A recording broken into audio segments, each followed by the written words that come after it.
Last week, the premiere trailer for Sam Heughan's newest movie was released, and I can't tell you how sorry I am I missed the final title of that movie. I honestly didn't notice the latest title change in the teaser for the trailer when the words "Love Again" appeared. I simply thought it was a two-word synopsis for what the movie is about. A woman and a man find each other through movie circumstances, and they learn to love again.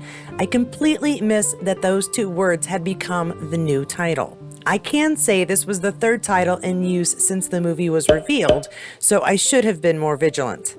The good news is the trailer is out, and it's very sweet. I still feel a little like I ought to go tell Claire that Jamie is kissing another woman, but other than that, the movie looks very entertaining. Can't wait for the release of Love Again, which I swear is the name, and I got a huge kick out of that final bit with Celine. And this is really me.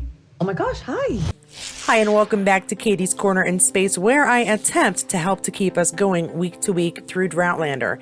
And after week 42, a very sleepless week for me with a new puppy and no less than 2 mistakes in the last week's video, I personally am glad to have something solid and Outlander based to chat about.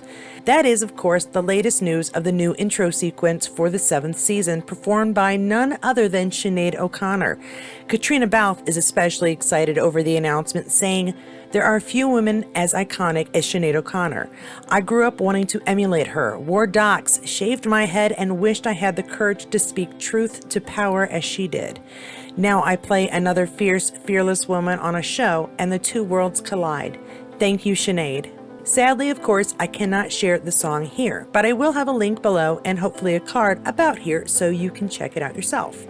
But let's go over the images accompanying Miss O'Connor's rendition. The first two elements are familiar, the ladies dancing at the circle and Claire's feet running. Then we have what looks to be a fuzzy image of Jamie bringing up a musket to bear. Not unexpected considering things that have happened and the events to come in American history. This is followed by the image of an early American flag, and with a bit of research found it is what is called the Trimbold pattern. Not one generally shared here in the US in history class, at least not in my part of the country, so thanks again Diana for teaching me something new. I'm trying to figure out what the metalwork item is there. If someone knows the circular metal object, it looks like it could be the uppermost portion of a wind chime or hanging rack to dry herbs. If anyone knows, let us know in the comments.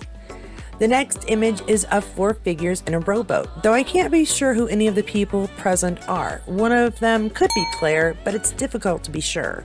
Then we have a woman and another person, I can't tell gender from the black garb worn, clasping fingers lightly. Some fans have speculated it could be one of the newcomers to the bridge and a romance sparking with a certain young man who's been exceedingly unlucky in love up to now. Then we move to the familiar scene from the trailer of water pails for a fire and then to tents. Soldiers assumedly with one lone drummer. Of course, this is to be expected again because of the history about to be made in the near future. Then the image changes again to a familiar one with the Fraser land marker from the trailer, but then we switch again, this time to a shared moment between Claire and Jamie. Now I want to point this one out because I love the use of light here to diffuse the image, giving them an almost ethereal look.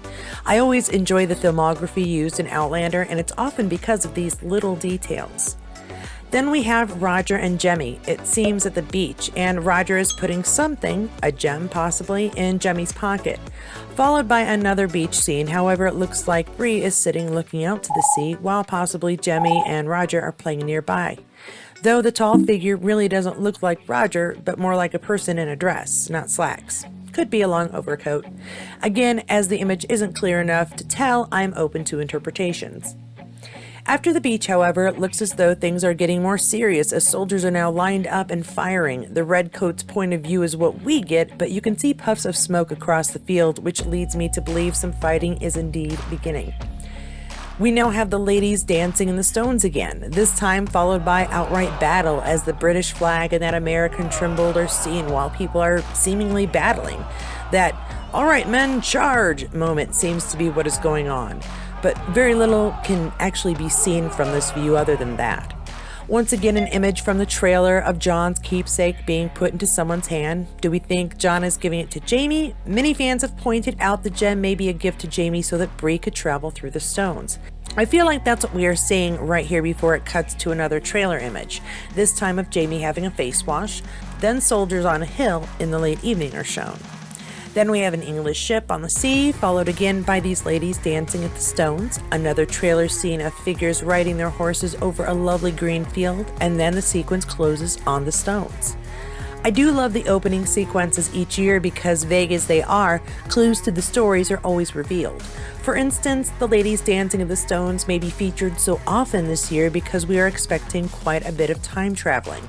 At least 2 separate journeys are to be taken in Season 7 on purpose, and so featuring the stones and the ladies makes quite a bit of sense, as do the many scenes of soldiers. The revolution is upon us, and because of that, war is imminent, as are soldiers, tents and gunfire. If you can hear snoring in the background, that is Bobby right now making sure I do keep to task. But oh, that gem of Lord John's, the interesting storyline ahead for John, Claire, and Jamie. I'm just very concerned for all of them, honestly, but this little scene with the gemstone oddly makes me feel a little better. Okay, I'm just throwing this out there for the book readers and the upcoming not quite love triangle. Did anyone else find themselves oddly laughing at the situation to come when reading it? Just like the ridiculousness of it all? Or am I just an insensitive evil woman? Just so much smacking of the forehead for chapters and chapters. Now, I do have another spot of possible news, but this may just be my interpretation of wording. However, Starz said that Blood of My Blood will be taking over from the original show. The wording there leads me to believe we will not be seeing episode 1 of Blood of My Blood until after the final season of Outlander is aired. So rather than trying to find a free set of Sundays to squeeze in another show in the lineup, they may simply be waiting for that space to free up.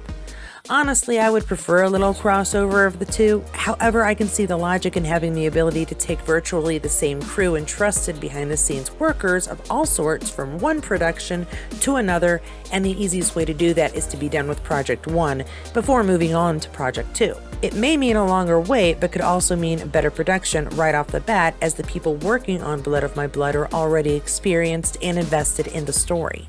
Again, just my own conclusions from information available, but in the end it could work out quite well for us all.